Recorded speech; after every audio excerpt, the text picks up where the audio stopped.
Apple kompaniyasining asoschisi Stiv Jobsning so'nggi so'zlari. U milliarder. 56 yoshida oshqozon raki kasalligi bilan vafot etgan. Sizlarga uning o'limi oldidan aytgan gaplarini havola etamiz. Tadbirkorlik olamida yuqori natijalarga erishdim. Boshqalarning nazarida mening hayotim omad va muvaffaqiyatlardan iborat. Lekin meni ishdan boshqa xursandchiligim deyarli yo'q. Boylik bu men o'rganib qolgan hayotim tayanch xolos. Men hozirgi holatimda, ya'ni kasal bo'lib yotganim holda hayotimni sarhisob qilmoqdaman.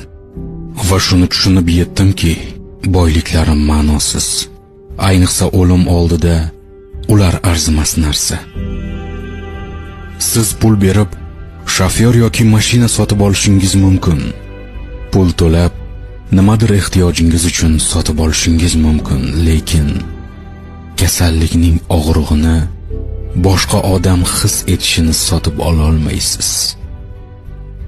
Moddiy narsalarni sotib olish mumkin, lekin hayotni sotib olishlikning ilojisi yo'q.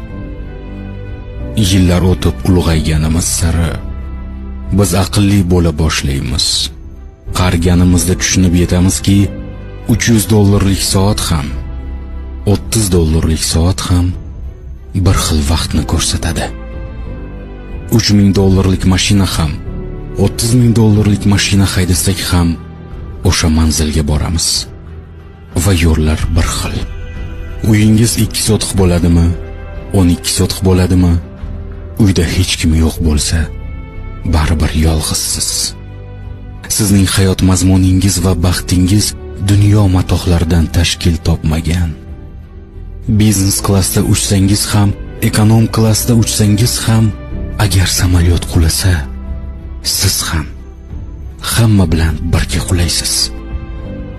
Gaplarimni tushunayotgan bo'lsangiz, sizning do'stlaringiz yoki gaplashish uchun kimdiringiz bo'lsa, bu haqiqiy baxt degani. Sizlarga 5 ta tavsiya beraman. Farzandlaringizni boy bo'lishi uchungina voyaga yetkazmang. Ularni baxtli bo'lishi uchun tarbiyalang. Shunda ular ulg'aygach, narsalarning qadrini tushuna boshlashadi, qiymatini emas. Sizni yaxshi ko'rganlar hech qachon sizni tashlab ketmaydi. Tashlab ketishi uchun 99 ta sabab bo'lsa ham, bitta qolishi uchun sabab topib, sizni tark etmaydi. Odam bo'lish bilan inson bo'lishning farqi bor. Agar tez yurmoqchi bo'lsangiz, o'zingiz yolg'iz tezlashing.